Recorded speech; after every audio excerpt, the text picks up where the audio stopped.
Mga senador ang sinasabi mo. Sino ba mga senador? Kasi sabi ni... Sino ba mga tinutukoy mong... A UNTV exclusive. Former Communications Assistant Secretary Mocha Uson hints of personalities who pushed her out of her post. Fit to work ako nang umalis ng bansa. Nakakalungkot na ako ngayon ay paralisado na. Ito ba, Mr. Bertiz?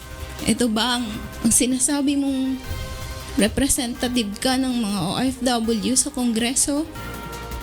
Former overseas Filipino worker claims ACTS-OFW Representative John Bertiz recruitment agency has been engaging in human trafficking.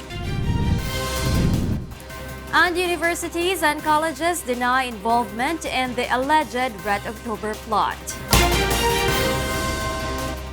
Good evening. Former Communications Assistant Secretary Mocha Uson grants an exclusive interview with UNTV where she hinted of personalities who pushed her out of the Presidential Communications Operations Office. And now that she's back as a private blogger, Uson wants to utilize her newfound freedom to expose the flaws and misconduct of government officials. Ray Pelayo tells us why in this exclusive report. Former Communications Assistant Secretary Margot Mocha Uson maintained her stern warning against her detractors now that she is officially out of the public office. On the program Get It Straight with Daniel Razon, she reiterated that her main reason for leaving the Presidential Communications Operations Office was in consideration of what's good for the agency. Mocha has been vocal of her sentiments that several lawmakers were deferring their deliberations on PCOO's 2019 proposed budget just because they wanted her to attend and to press her on certain issues. Dati, sabi parang... Hindi ka naman, wala talaga sa plano mo yung pagre-resign. Apo, kasi yun yung gusto ng mga kalaban. Kaya nga, yun din ang gusto ng mga kalaban yan. Ba't pinagbigyan mo sila? Hindi ko po ito ginawa para sa kanila. Ginawa ko po ito para sa PCOO. Ginawa ko po ito para sa Pangulo. Mocha revealed that no less than PCOO Secretary Martin Andanar told her to refrain from attacking the lawmakers so as not to delay or affect the approval of the agency's budget. She explained she was compelled to obey out of respect for Andanar. Ibig sabihin, PCOO ang nagsasabi sa'yo. Si Secretary Martin.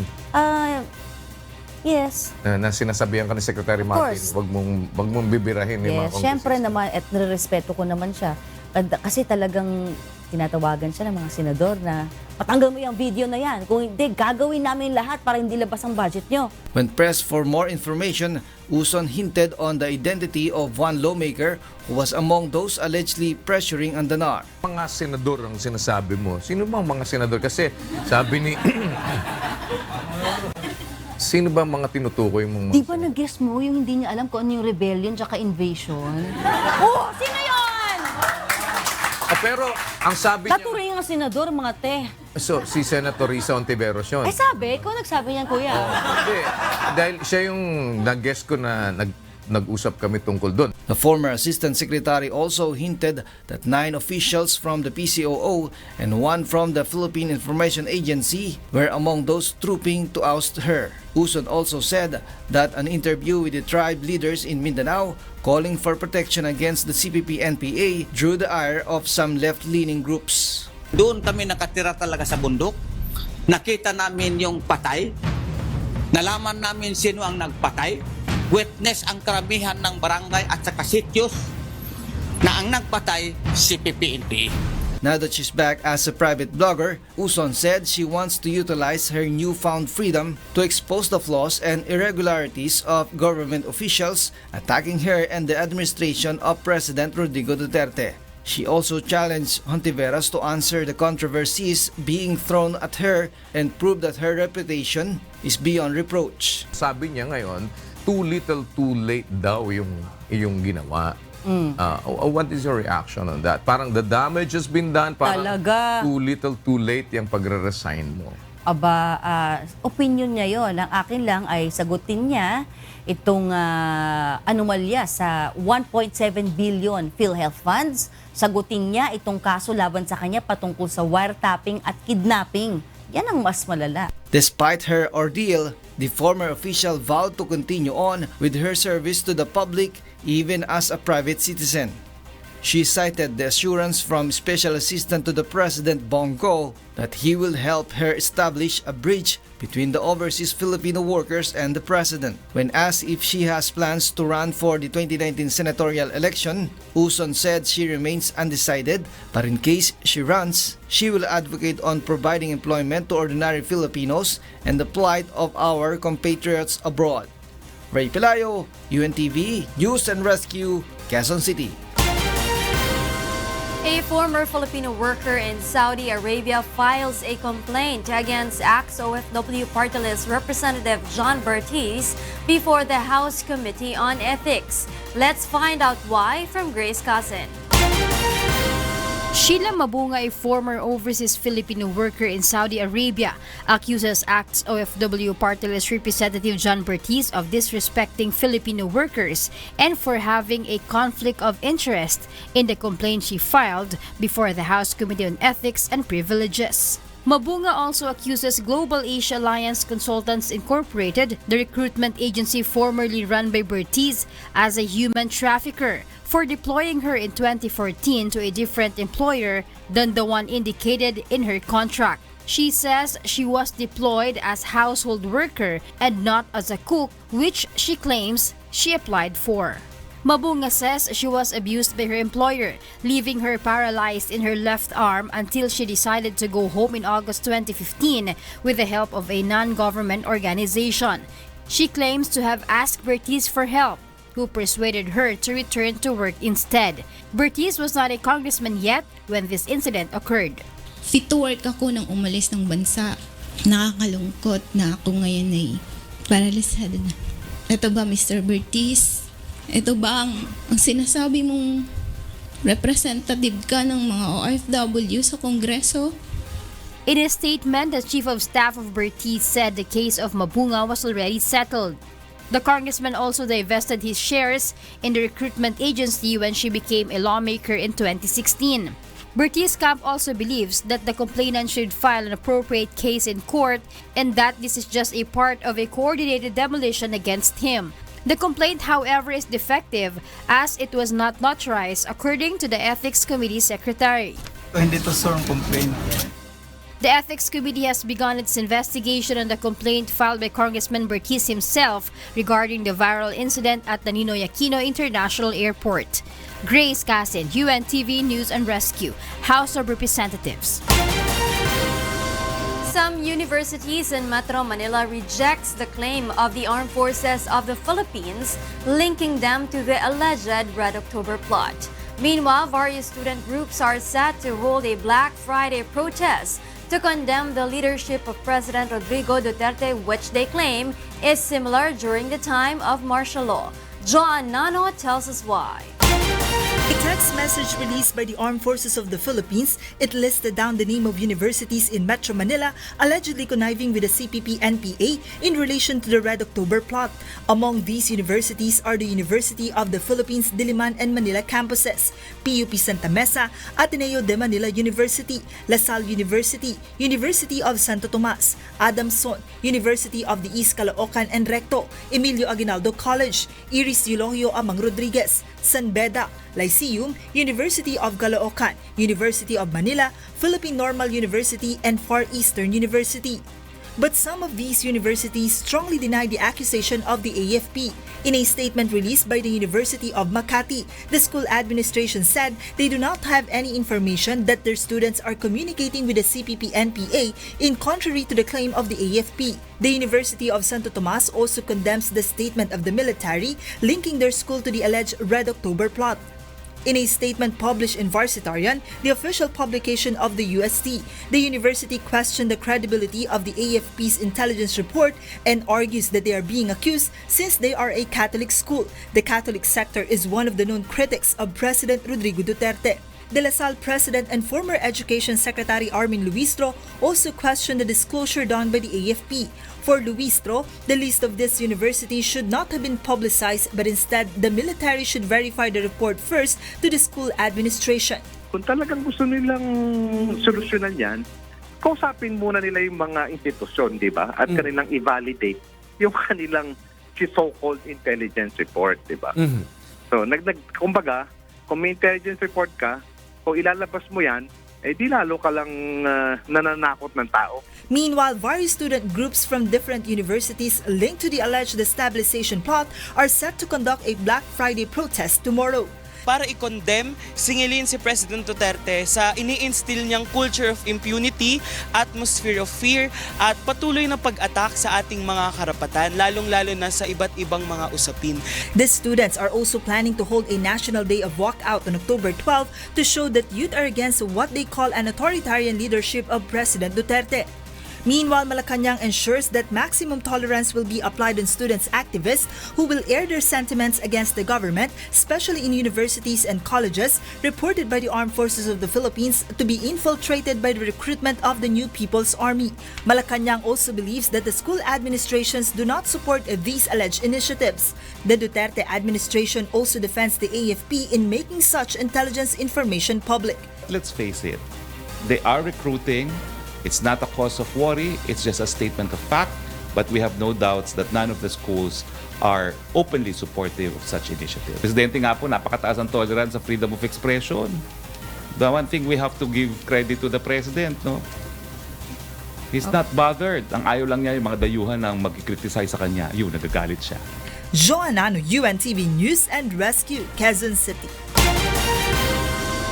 The Philippine National Police will speak to the officials of the universities and colleges in Metro Manila that were tagged by the military as being used by the communist groups to indoctrinate the students into joining their organization. Leia Ilagan tells us why. Philippine National Police Director General Oscar Albayalde expresses readiness to speak with officials of the institutions whose students are allegedly being tapped by the Communist Party of the Philippines. Albayalde says there is a need to correct the views against the government, possibly instilled in students by communist rebels. The Armed Forces of the Philippines earlier said that rebels are using some schools to indoctrinate students into joining their organizations through the screening of films that show the dark years of martial law under former President Ferdinand Marcos and projecting President Rodrigo Duterte as the new emerging dictator. The AFP said these films are designed to incite resentment against the government and urge them to join protest rallies. Kung meron silang mga doubts, especially so the mga students, no? Kung meron silang kailangan matutunan, no? O meron silang mga question o meron silang doubt sa kanilang mga pag-iisip, pwede natin siguro silang mabigyan ng liwanag kung ano talaga ang dapat matutunan ng isang estudyante, at para siguro ito ay para ma-develop na rin yung sense of nationalism natin at yung love of country. Albayalde also expresses regret over the actions of some youth leaders who chose to join left-leaning groups to criticize the government that funded their schooling. They're supposed to be the crib of the crop, the hope of the land. Diba? And yet, hindi ka pag-graduate, you're already going against the same government that gives you free education. So yun lang ang tanong natin. Why? The PNP also wants to charge faculty members who are conniving with the communist rebels by feeding their students wrong information and allowing them to be recruited by the new People's Army. Inciting to sedition, inciting to rebellion, ang possibly kung merong ebidensya. Kung merong ebidensya, makukuha natin doon. Pero lahat ito is based on sinasabi natin meron silang paglabag sa batas. Hindi natin sinasabi na may paglabag sila sa batas, pero ang ating kapulisan ay naandyan para mag-imbestiga kung meron man silang ginagawang ganun. Police say schools are the second home of the youths and molding them into better individuals is among the important roles of teachers who are considered as their second parents. Leia Ilagan, UNTV, News and Rescue, Camp Crame. Two officials from the Bureau of Customs have been placed under administrative relief after some 23,000 sacks of smuggled rice went missing in Zamboanga City. Presidential spokesperson Harry Roque says Zamboanga City Customs District Collector Liceo Martinez and Customs Police District Commander Filomeno Salazar were relieved to ensure that they cannot influence the investigation. Last Monday, Customs and the National Bureau of Investigation were able to recover 16,000 sacks of rice after raiding several warehouses. Authorities are still looking for the rest of the missing smuggled rice. Roque says the president immediately ordered the National Food Authority and Customs to investigate the incident.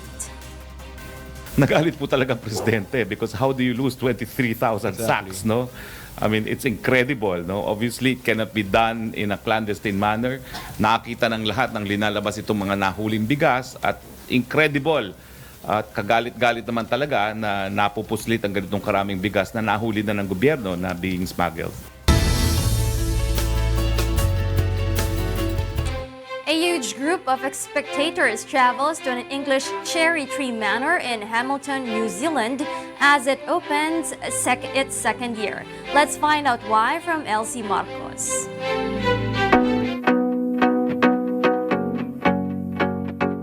It's springtime once again here in New Zealand, an exciting time for many who have been waiting for the cherry blossom trees to bloom in a property in Hamilton. Spectators arrive in town for the 3-day Waikato Cherry Tree Festival, which is now in its second year. It was first opened last September 21 to 23, but many tourists were unable to get in after tickets to the event were sold out. Public demand prompted its extension last September 29. Hamilton Mayor Andrew King led the opening of the festival as well as the planting of cherry blossoms tree for the next generation. Is the type of thing that we love in the Waikato, that we want, and that just brings people together. I just want to thank you for bringing everyone together in harmony, in peace, because in New Zealand we do live very well together, with multi-cultures living well together. The Waikato Cherry Tree Festival takes place in the property of Paul Otten and Ann Cow, who said the event was just accidental. They decided to start the festival 2 years ago after they caught people wandering on their property for a glimpse of the flowering trees in spring.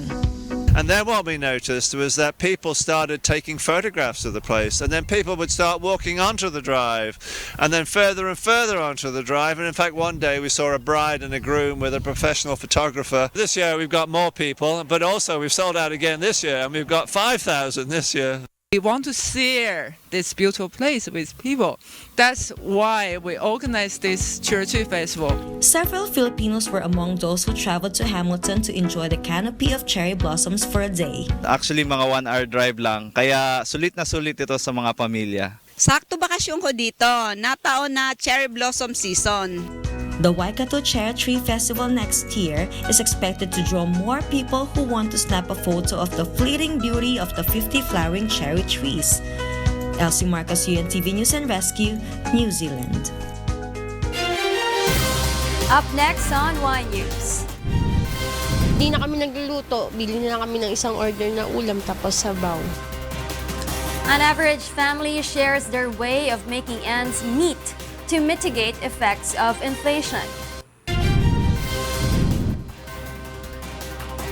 And the PNP sees political rivalry as top reason for local executive slay. Thank you for keeping me company in the first part of One News. More reasons behind the stories with Thio and Angelo Castro III after this quick break. I'm Rheena, Villamor-Camara. Good evening.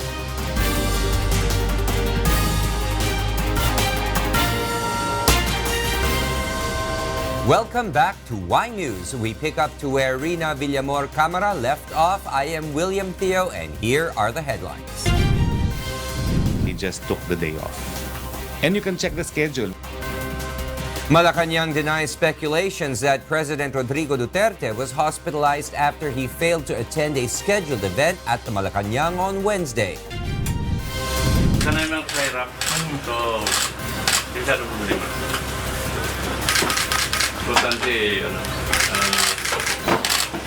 secured yung lugar. Convicted retired Army General Jovito Palparan Jr. finally moved to the new Bilibid prisons. And the Commission on Elections sets calendar for 2019 midterm polls. Malacanang denies speculations that President Rodrigo Duterte was hospitalized after he failed to show up in a scheduled event at the Malacanang on Wednesday. Rosalie Cos tells us why. President Rodrigo Duterte was supposed to attend the turnover ceremony of the Philippine Amusement and Gaming Corporation at 4 p.m. Wednesday in Malacanang. However, he was unable to attend and was represented by Executive Secretary Salvador Medialdea instead. It was also reported that a supposed cabinet meeting yesterday was deferred to October 8. The absence of the president fueled speculations anew on Duterte's health, with some even saying that the president was hospitalized. But according to the Malacanang, the president was just resting and that there's no truth in these rumors. He just took the day off. And you can check the schedule. You have a copy of his schedule, right? The problem with the president is even on weekends, he visits military camps. I can't cope up, so I don't go with him anymore. Special Assistant to the President Bongo also belied reports in a statement that Duterte was admitted to the hospital. Roque also says that as a lawyer, the public should trust the president's commitment to divulge his health condition when necessary, as prescribed in the Philippine Constitution. Roque also has this message for those who are wishing for the president to take ill. Maya naman kayo yung mga nagnanais na magkasakit yung presidente, no? Lalo kayo magnais na ganyan, lalo lumalakas. Siguro i-reverse nila. According to a schedule provided by the Malacanang, Duterte is set to have a command conference with the leadership of the Armed Forces of the Philippines and the Philippine National Police. He will also dine with the members of the Philippine Military Academy Alumni Association in Malacanang. Rosalie Cos, UNTV, News and Rescue, Malacanang. Meanwhile, retired Army Major General Jovito Palparan undergoes counseling and briefing after he was transferred Wednesday night to the new Bilibid prison in Muntinlupa City. He will stay at the Reception and Diagnostic Center for 2 months before he can be moved to the maximum security compound. Victor Cosare tells us why.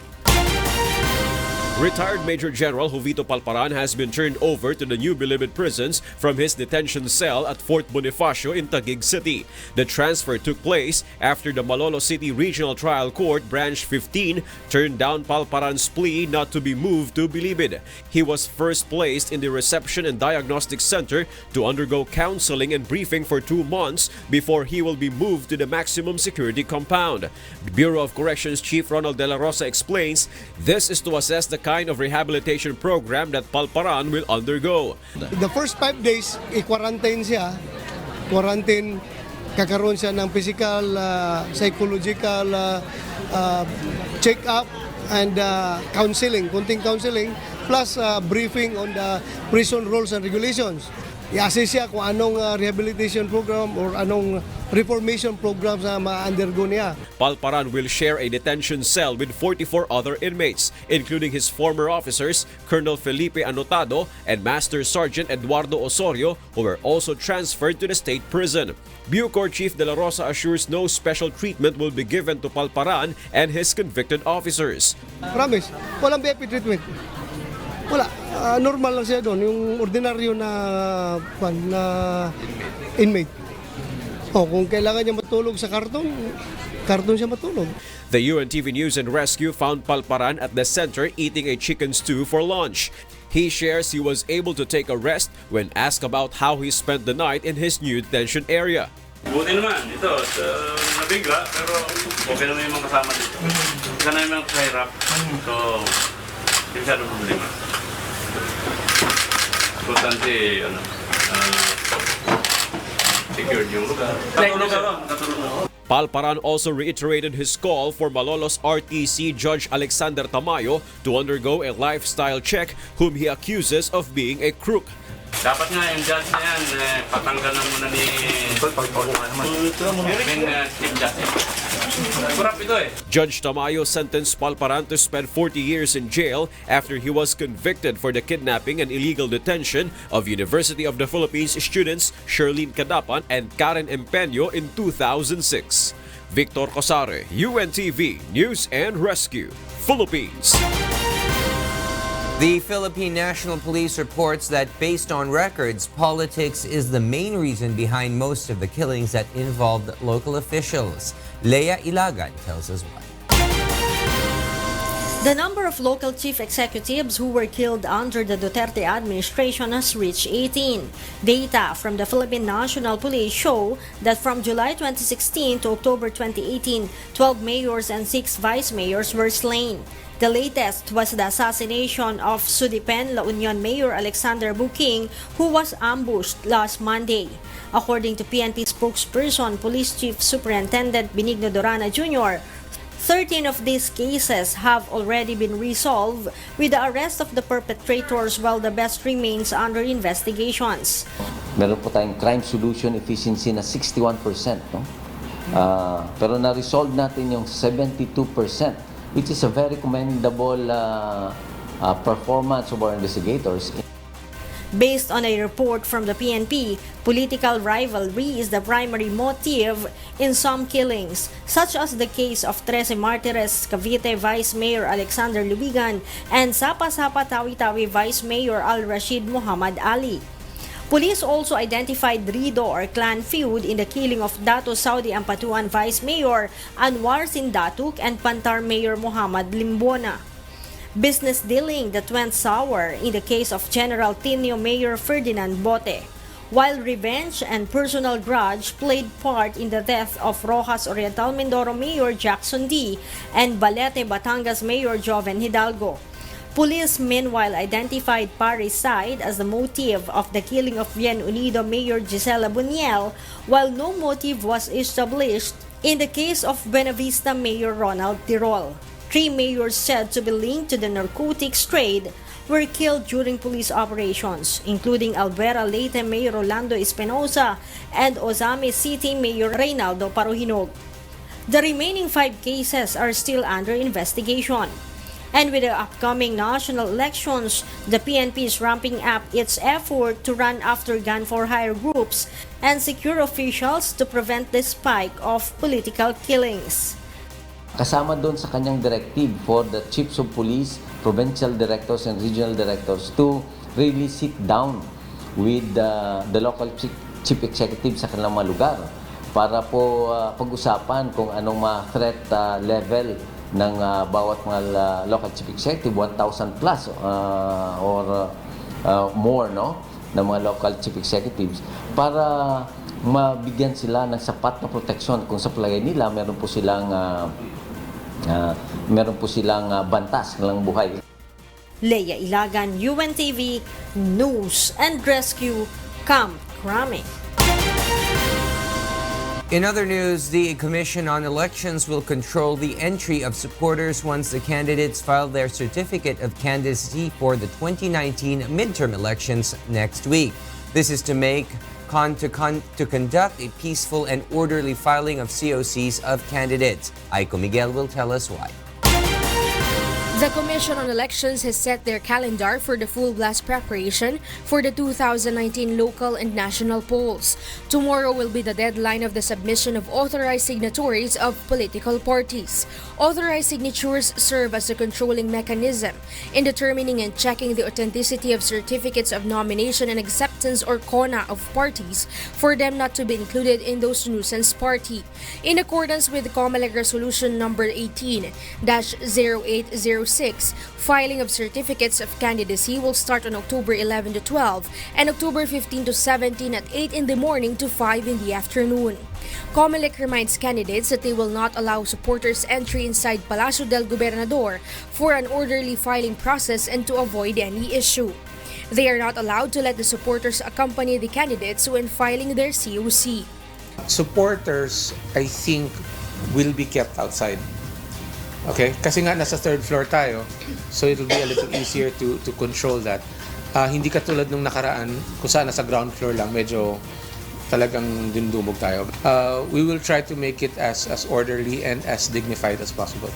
Like the 2016 elections, candidates will be given a place for the media to interview them. Una yung receiving table, tapos yung bank of lawyers, and then after that, yan na yung area na mostly media ang prominente, no? But I have been told that media will be given the opportunity to take first crack at the candidates. Comelec clarifies that it is not yet a violation when candidates post campaign materials unless the campaign period starts. Under the express provision of law, RA 9369, it says there that all of the acts and omissions which can be held against a candidate can only be held against a candidate at the start of the campaign period. Once you file, it doesn't mean that all the materials you have are automatically in violation of the rules. The campaign period for senatorial candidates and Partylist groups will be from February 12 to May 11, 2019, while the campaign period for members of the House of Representatives will be on May 11, 2019. And in accordance with the resolution number 10429, election period is set on January 13 until July 12, 2019, in which gun ban will also take effect. Election day will be on May 13, 2019, Monday. Aiko Miguel, UNTV News and Rescue, Manila. The senators are still not rushing the deliberations of the 2019 proposed national budget, even though the lower house has already passed the proposed budget in the second reading. Nel Maribohok will tell us why. The senators thoroughly scrutinize every proposed budget of the agencies for next year. From Monday to Thursday, the Senate have scheduled the budget hearing to tackle their proposals. The proposed budget for 2019 is 3.7 trillion pesos, higher than 439 billion pesos compared this year. Most of the agencies got increase in their budget, but some have budget cuts. The education sector has always shared the biggest chunk of budget with 659 billion pesos. Also, the DILG, DND, DSWD, and DOTR got higher budget for 2019. But the Health Department has budget cuts of 12.3 billion pesos. DAR, Energy Department, Tourism, DTI, and Comelec have also budget cuts. The primary reason of the government behind the budget reduction is to reduce or eliminate the underspending. This is also by administration's cash-based budgeting system. The economic managers also targeting 8% economic growth for the year 2022, maintain the budget deficit to 3%. For the Duterte administration, the collections from the tax reform law have huge contributions to reach the economic targets. The additional revenues to be collected from the new tax measure is about 92 billion pesos.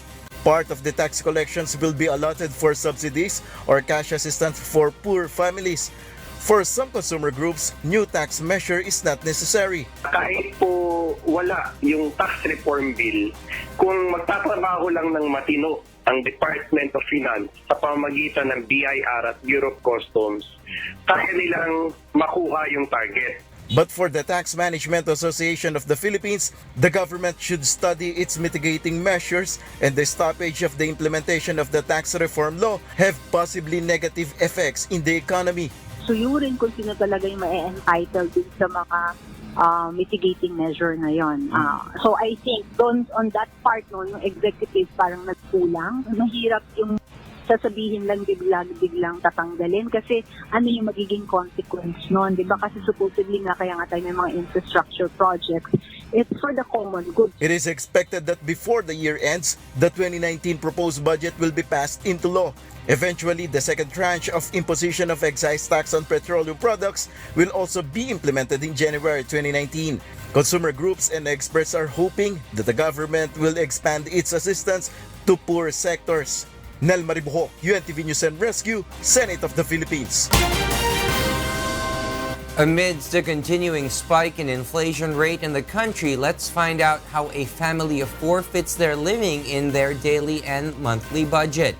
Based on the latest SWS survey result, 30% of Filipinos believe their quality of life worsened and dropped to the lowest point in the past 4 years. Mai Bermudez tells us why. 29-year-old Arian Joy gets by her daily life by selling snacks on the sidewalk of Barangay 670 in Ermita. And with her income of 250 pesos a day, sending her 2 sons to school is a heavy load that she works hard to carry every day as her husband is currently jobless. And as a way to fit their budget, Di na kami nagluluto, bili na lang kami ng isang order na ulam tapos sabaw. Kasi magkaiba oras ng pasok Yung isa, 6 ang pasok. Kasi itong kinder ko is 7. So, ang ginagawa na lang namin is sabay na ang papasok. So, ikakandong na lang yung isa. Tapos parang dalawa bayad, tapos kandong yung isa. their daily expenses include fare, rice, meals, and others, which on average hit 229 pesos a day. Before kasi, nakabili pa ako ng malalaking gatas, ganyan, yung mga 3,500 plus na gatas. Ngayon wala na, tingguan na, magtitingi-tingi ka na lang. But aside from this, she said their monthly electricity and water bill, along with their rent and gas expenses, literally give her headache. Her 7,500 peso monthly income seems not enough to meet their monthly expenses, and this left her with no choice but to resort to availing of 5-6 loan scheme just to get by. Ang hirap makahanap ng trabaho, una-una. Kasi, di ba, alam mo, asawa ko kasi walang trabaho. Ang hirap maghanap ng trabaho. Tapos yung mga expenses pa na dumarating, parang ang hirap. Minsan, kailangan kakapalan mo yung mukha mo para makahiram ka ng kunyari may bigla ang gastos, ganyan. Manghihiram ka talaga ng kakagat ka sa 5-6, ganyan. Based on the latest result of SWS survey, the number of Filipinos claiming their lives have worsened increased, while the number of Filipinos saying their lives got better dropped compared to past quarters. The number of Filipinos who expressed optimism on a better quality of life also dropped to 36%. The survey was conducted on September 15 to 23 among 1,500 respondents nationwide. But as Arian Joy remains one of those who hope things will change despite the continuous spike in prices of commodities, she believes that with her strategy and prayers, they still have a chance to have a better life. Mai Bermudez, UNTV News and Rescue, Manila. And those are the reasons behind the stories in the second part of our newscast. Y News returns with Angelo Castro III. I am William Thio with you.